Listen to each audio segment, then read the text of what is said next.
Welcome to episode 5. I'm Eric. And I'm Lee. And together we're Bourbon Departed.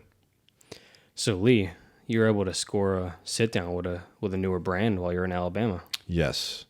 Yeah, this is a new brand. It's Mersey Spirits. And the first product that came out was this double rye number 6, recipe number 6, basically. Okay. And this has only been on the shelf in Alabama since last September, I believe. So it is still tough to get. Right. It's all of the state. You can get it throughout the state, and a little bit on the far west side of Florida and the Panhandle. So it's really new. I haven't seen much on it. I haven't seen any reviews so far. So I reached out to the owner, the founder, through the IG page, and I got to meet with Gavin Poole in Birmingham. Cool.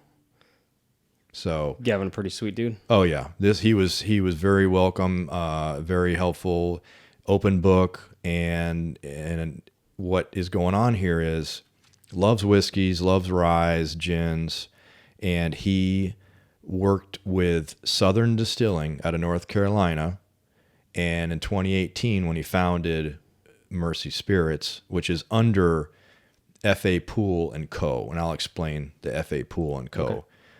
More, but so Mersey Spirits. They do a couple spirits, not just bourbon. Right. He's looking to have something down the road. So you will know Mersey Spirits is not just this double rye. Okay. It will be possibly not even a whiskey, but that's to be determined, right? But this one is number 6, 2018. He gets barrels laid down at Southern Distilling, and he waits it out.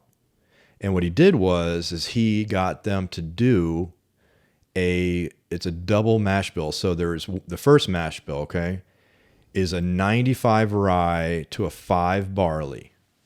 And then the second mash bill is 51 rye, 39 corn, and 10 barley. Now, that first mash bill makes up 2/3 of what's in there. The second mash bill makes up 1/3 of what's in there. Gotcha. And so what happens is everything made out there at Southern in North Carolina, they source their grains from no more than like a 20-mile radius. Oh, wow. That's cool. They are very grain to glass.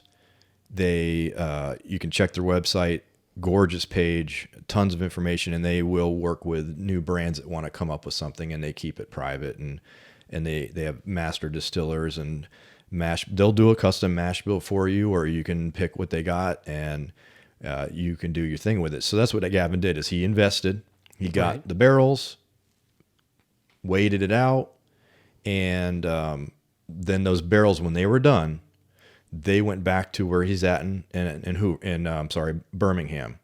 The barrels came back to Birmingham, and then he ends up blending them, and they end up being proofed down in Birmingham and bottled there. What's the number 6 for? So he had done several tastings and several combos. Oh, okay. And came up with this. And this is like the 6th. This is combination, if you will. I believe, because it's a double, if I get this right, I believe there was 3 doubles attempted, and this was the 3rd double, so it was a 6. Okay. I think that's, if I'm understanding that properly. So, and I do hope the next time I go up there, I have more time with him. I do want to have a real, recording like we're doing now. I'm hoping to have him here. He just didn't have the time.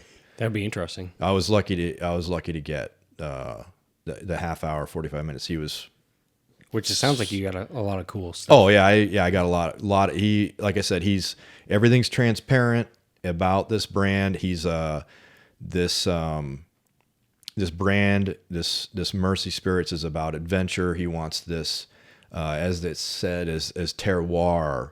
The environment makes up the spirit. So he wants this thing to be, and you can see his website, Mersey. His website, that it's very adventure driven. He's an outdoor guy. We were talking today even before this to confirm some things, and he was out skiing. So, That's and he's awesome. getting That's back with us. interesting. Yeah. But the Mersey part, it starts all there. And people wonder what the mercy is. It's not like, have mercy, forgiveness. This is mercy comes after his great grandparents. So two greats ago. Yeah. So he's fifth generation to the beginning of what I'm about to state. Wow. Yeah. And then his kids are the sixth. So Right. he has this great grandparents that want to have a new adventure in New Zealand. So they leave they leave England. They lived in Scotland, but they left from this port in England. They're from Edinburgh, and they take this ship called Queen of the Mersey. It was a new ship. It was supposed to be fast. It would sound like high tech back in the day. Totally sailing, only, just by wind. Oh, yeah. Only by wind. 1800s. Yeah, only by wind. So this thing, 1862, it takes its first voyage, Queen of the Mersey, to get immigrants to New Zealand. And there's a mutiny on board. Captain almost dies. They make it to port 4 months later. What can be so upsetting about driving around a boat full Yeah. of, spirits? And then the waves are 20 feet and you're waiting for wind to move you. Yeah. So it ends up making it to New Zealand, and those guys that mutinized, they ended up being charged and imprisoned. But the captain did survive his injuries, and so they finally set back minimal crew. They got back to London, or back to England area, and they squared themselves away. And that's when Gavin's great grandparents get on Queen of the Mersey in 1863, and for 4 months they traveled on their way to New Zealand. Now, the mutiny happened on the first voyage. Right. The second voyage, they cross the equator, the cargo shifts, and this thing starts taking on water. Oh, snap. So they correct that, and they finally get these immigrants, large. Can you imagine? Oh, you're probably Like wooden ship, yeah. 1800s. You're supposed to have the faith you're making it to another piece of land. You've never even seen it. Yeah, it's not like the Coast Guard exists where you can be rescued. No Google Earth to say, oh, I know it's out there. Yeah.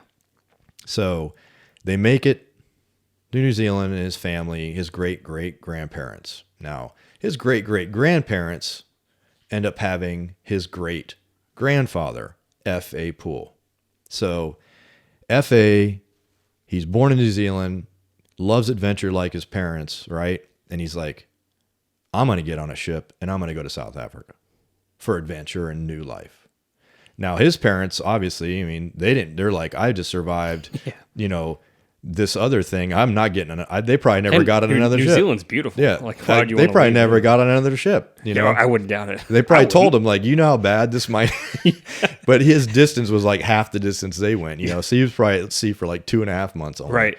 But he ends up making it to South Africa, and he starts at the advice of someone he met on the boat. He must have been a cool dude. People must, like chat with him and stuff, because he ends up hearing, well, probably the smartest thing I need to do when I get to South Africa is I'm going to become a blacksmith. And so he does. He takes on that trade, and he ends up being this professional in horseshoeing and trimming the hooves and just, the farrier business. Right. Now, he's entrepreneurial, he's skilled, it's a true trade. And then he has Gavin's grandfather. And now his grandfather ends up transitioning the business from the horse and hooving and carriages over, because technology and those the change in transportation. Advancing. Yeah, there was a transition, and he ends up making a truck bodies business. Okay. So F.A. Poole over there was known for making truck bodies. Okay, and then Gavin's dad was born, and then he was in the truck body business, and he was around all this manly stuff, making things and using their hands and being skilled and entrepreneurial and, making their own money. And here's Gavin. So Gavin doesn't do the truck bodies thing. He ends up actually spending some time in North Carolina And that's how it's just, I don't know if it's coincidental or if he just, using Southern distilling, but there is a connection between him and the Carolinas. Right. So Gavin's not doing truck bodies, but what he did was, that was such an impression on him that FA Poole Co. from South Africa, he ends up creating FA Poole Co. in the United States as his foundation for Mersey Spirits. Gotcha. Okay. So I talked to him about this bottle because it stands out. I haven't really seen any bottles. No. Like tall, skinny, and... No. And so everything is so cool. The label, the bottle, it all has meaning. So what's going on here is the slim shape with this. I mean, you can see how much heavy glass is on the bottom. This is a base, a serious base. And you have this little tiny neck. So this goes back to traveling on a ship. Small neck, harder to break, keeps the base. It wants to stay flat. So bottle, meaning that's Mersey. Pretty cool. Right. Label is to represent a ticket, like a ticket you're going to buy to get on the ship. If you were to check into that ship, cool. You're going to have a ticket like that. It has a ship on the front. And it has Mersey on there. Mersey had, what is there, like four sails, I've seen pictures that are allegedly the Mersey. It was long, it had, several sets of sails. And so you'll see on here, this label tells you a ton. It is small batch. It is, and he believes in the terroir, which is bringing your environment into your spirit. Right. Okay. And what I've seen more terroir related to grape environments and wine, but in this sense, he's saying the terroir of this Mersey Spirit number 6, this double rye, is adventure. It's the FA Poole spirit of doing something new, leaving your comfort zone, staying active, staying healthy, and that's neat that he could bring all that, basically family history and stuff, into this brand of spirits. The bottle, cool. And I got to sample it. I know you haven't had this, so again, we have a second episode where you haven't sampled something yet, and it's not normal we do that, but I really want to see your reaction because this double rye. Now, I talked to Gavin, and he's not a sommelier. He's not an expert on every flavor. He just knows what he likes. He knows when it's a home run, and this has a very unique. And it's not like you think double rye. I don't think it's predisposing my mind, but it really feels, I'm not trying to predispose you, but I want you to concentrate, see if you feel there's actually a separation, because I really do think there is, because it is interesting how they blended this thing, proofed it just perfectly in Birmingham, and knowing the outcome. It is unique. Okay. It is unique. I'm excited. You want to nose it? Yeah, let's nose it. And we have no notes on what we're to expect here. It's easy to nose.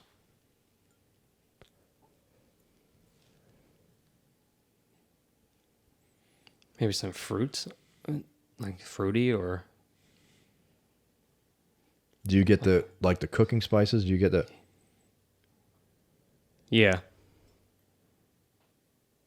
Reminds me of like baking spices. Mm-hmm. I'm looking for the fruit now for you. Like a apricot smell type of. It could be, yeah. I mean, there is a sense of sweet and spice, on the nose. But I think more sweet than spice. But you can. It's together. Yeah, they married together pretty well.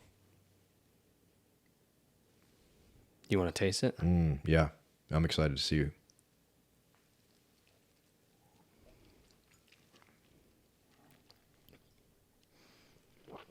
Yeah, there's the fruit. It's neat. It hits you. It's like, it's spicy up front, and then like it very quickly mellows out. Yeah, it becomes sweet.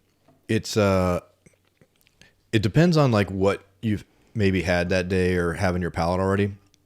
My first time, was because I really needed to know what it tasted like before I met with him, you know? Mm-hmm. And I sampled it. I mean, this is our only bottle. You can see how much has been used on that. This is it.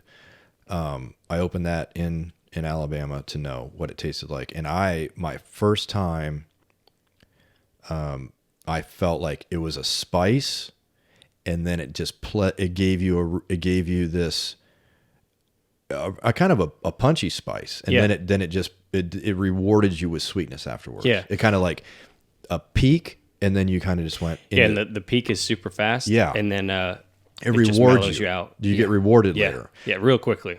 Actually, so we had this aired out for a little longer because the last time I sipped this, it was straight pour, a little swirl and straight pour, but we let this air a little bit. So maybe when you do that, what happened to me is I actually got sweetness before the spice and then sweetness after. Again, this time around.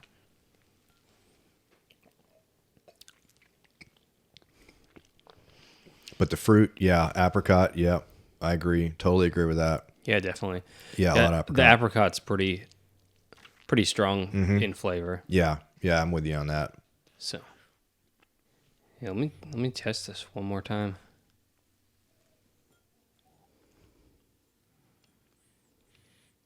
Yeah, the apricots.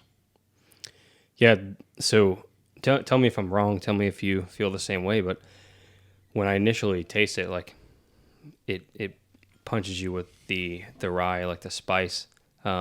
Immediately rewards you with like a sweeter apricot, maybe mild spice, or like I don't know, baking spices. It's hard to describe, but then that tapers off really quickly into just a small lingering like spice, like your mouth's warm.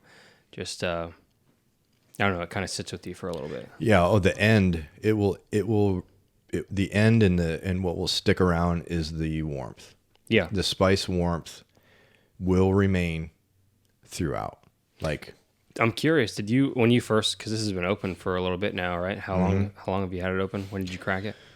Over a month. So it's possible that because I had the first crack, I drank it out of this proper glass neat, and I think when it's cracked initially, like it's hot.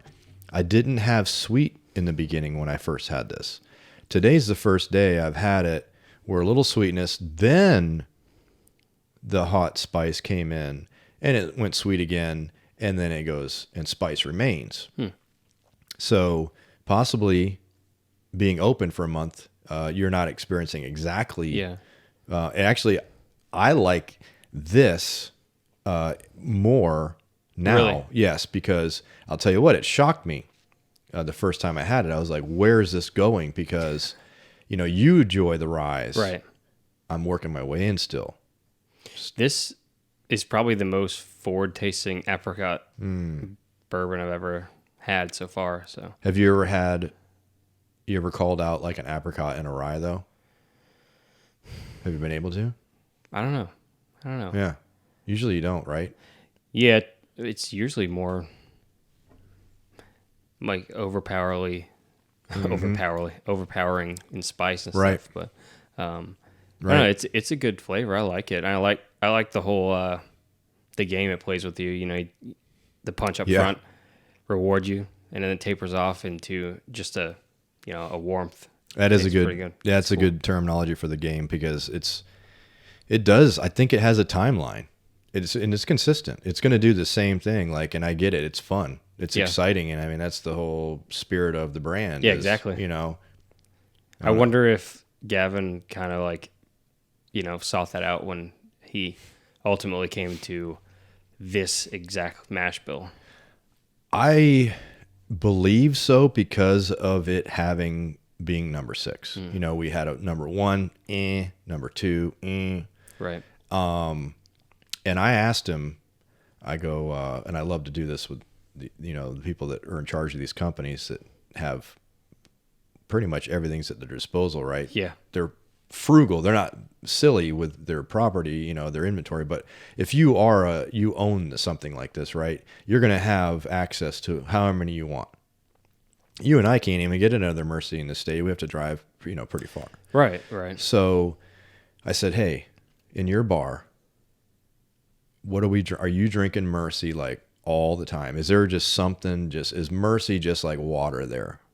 Because I always wonder if I owned one of these things, is it just going to Yeah, be if you have your own yeah, stuff I'll stocked. take my vitamins down with it, So he says that, and he sent me a picture. So he's got this bar, he's got a home bar, and there is a decanter all the time full of Mersey number 6, right? So number 6 always in a decanter, and he'll go through just like anybody, right? Yeah. He loves his product to death, and he'll go weeks on it. Yeah, you'll fight to the ends of the earth for Yeah, it. he'll go through weeks on that, and then he'll, jump over to something else he knows he likes too, and give his palate a break. But his decanter's constantly full of number 6 too. It is his go-to. That's the center of attention, Cool. and I appreciate that. Well, I think we should, I don't know about you, maybe we should toss it on ice and see how that, changes the flavor, and Yeah, just continue Yeah. talking about good idea. the spirit. Yeah.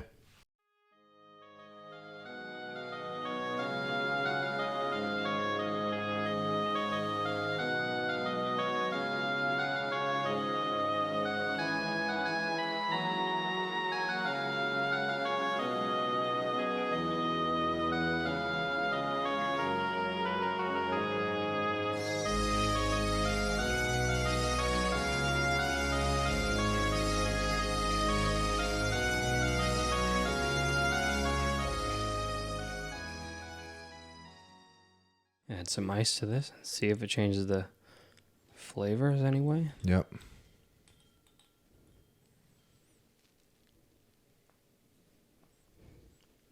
All right.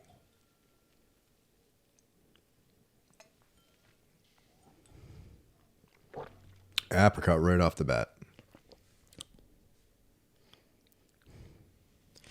It dulls down the spice up front. That hit. Yeah, the initial hit. I feel like it blends the flavors together better. I sense a little bit of more of a creamier smoothness. You? Yes, definitely, and I can taste more of the caramel. Like I taste the caramel. Mm-hmm. Mm-hmm. Yeah, the caramel's coming out. Not a big fan of always doing this, but this was a great idea.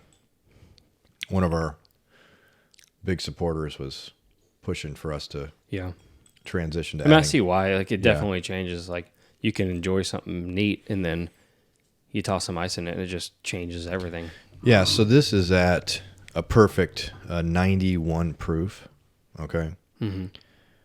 So you can proof it down with a little ice. It's not going to take it. I don't know if that's going to drop below 80. I don't know. What do you think? No. Stays in the 80s probably? Yeah. So this is bottle 01574. Mm-hmm. And when I was meeting with Gavin in downtown Birmingham, thank God, he had not taken a certain one bottle to a bourbon show, he was showcasing his product somewhere. Mm-hmm. I think it was like Bourbon Fest or something cool like that. And he ended up gifting us, what is that number? That's 00054, right? Isn't that 54? Yeah. So we have one of the under first 100 ever That's cool. bottled That's really nice. Mersey number That's 6. awesome. Yeah, and it's actually signed. Oh, cool. That was supposed to go to Bourbon Fest, and that will stay on the stave shelves. And That's really neat of him. That's really cool that he Oh, yeah. would gift us something like that. thank God that thing accidentally got left behind because and we got it. This is enjoyable. I do like it. I mean, I know we're mostly bourbon fans, but I'm excited to try his other spirits. I think that you could have a new drinker try this with this ice. Now that I think about it, they'd probably be hooked. They'd be like, "What is that?" Yeah, someone that's not necessarily a fan of rye. Yeah. and is new to bourbon. They're gonna be like, "What on earth am I drinking? This is amazing." Yeah, it's definitely a smoother. I don't want to say creamy, but Like It added cream. Like it somehow became creamier with this ice. it's enjoyable. I like the apricot is still probably the forefront flavor, Yeah. Yeah. but And I really did not picture apricot upon cracking that a month ago. Not until now. I think it's neat that I wasn't really able to pick up those other flavors like caramel and stuff like that until Which are you so put the ice common. in. Yeah. And maybe it just had to do a lot with the way it hits you at first, you know, and I don't know, but it's a good spirit. It's good, man. I like it. Yeah, it was a good combo, man. That blend, it's unique. I don't think we have any double ryes in our collection, right? I don't think so. No. I think this is the first double rye we've had. Yeah. Yeah. So, no, home run with that. And I wish we can, hopefully sometime in the future, we can sit down with Gavin and have like a legit, podcast interview. right, sipping it with us. Yeah. I know. I'm hear looking from him. forward to He sounds that. like a pretty sweet dude. Yeah, I almost wish I set the equipment up earlier because it was a time constraint thing, and but thank God, the guy's an open book, plenty of information right off the bat, was able to provide for this show, but I do want to have him speak about it because he's passionate. Yeah. It's fun to listen to. Yeah, implore you guys to go out and pick yourself up a bottle and see if you taste the same stuff or Yep. if you taste anything different. Hit us up on our website or Instagram or something and let us know what you think about it. Yep.